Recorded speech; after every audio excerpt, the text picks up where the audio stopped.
afternoon and welcome to a chilly afternoon in Mother Mountain. I've just been on the Twitter page and Facebook, and I've got a couple of my website, and I've got a couple of lovely newsletters from some of my readers.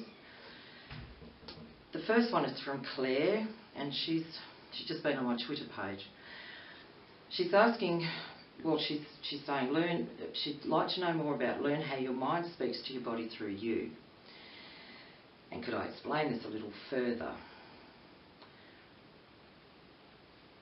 I have workshops on this, but just to concentrate it down. There's no such thing really as disease as we've been taught. It's disease of the mind. Most things have been created, unrest in the mind.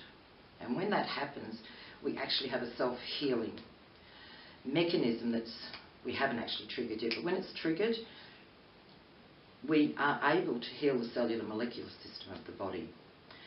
So when we get those aches and pains or just really feeling uncomfortable, we actually do communicate with ourselves. That self-healing place starts to heal that system. Because the cellular system, actually without us even realising, don't quote me, but I think over every 6 weeks it's completely replaced.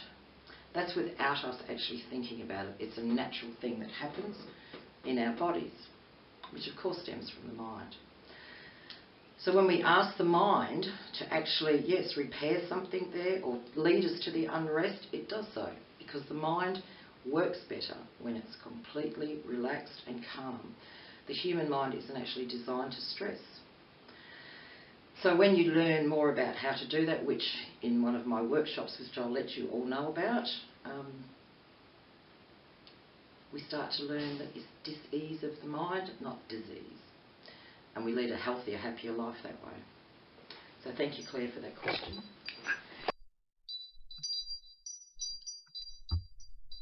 The next one's from Daphne. Thank you, Daphne. And she read the words, "I am proud to be my mother's child," touched her heart. And so often we only think of our mothers and forget that we too have a role to play in this relationship. And yes, I brought that, I'm trying to bring that to everybody's attention actually. Because we all should be proud to be our mother's child. Yes, and we do have a role to play in that. I think over time we've got a bit lost in that there is too much judgment around, I believe. And mothers allow us to be alive and exist, because without them we can't be here.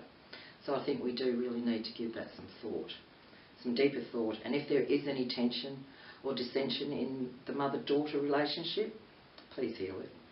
And again, I'll have workshops on that. So keep in touch for those. So thank you, Daphne.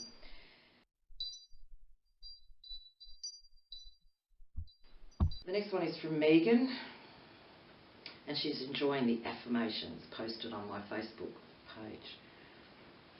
And she loves, they're timely, she's saying, and I love that the fairy it's getting harder to find. Well, yes, we should all go looking for fairies.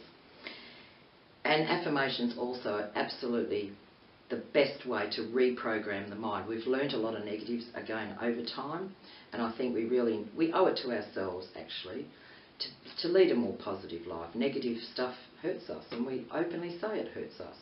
So this is a way we can reprogram. We don't have to accept that our life is not comfortable or unhappy, sad, whatever the case may be. So again, we owe it to ourselves, we owe it to each other, and help each other to use these things. It makes us feel good, so use them. So affirmations again it's affirming something very good for yourself. And then the mind is saying thank you, because the mind works better with a positive attitude. You've got a positive, and when you're grateful, I say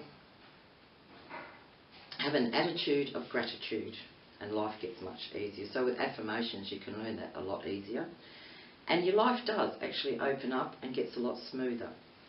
So thank you to Megan, and thank you to everybody. Stay tuned for my next section of reading emails, because I do enjoy all the emails I receive from everybody, And I'm so glad that I'm bringing some joy to people's lives from my story retreat. Ciao.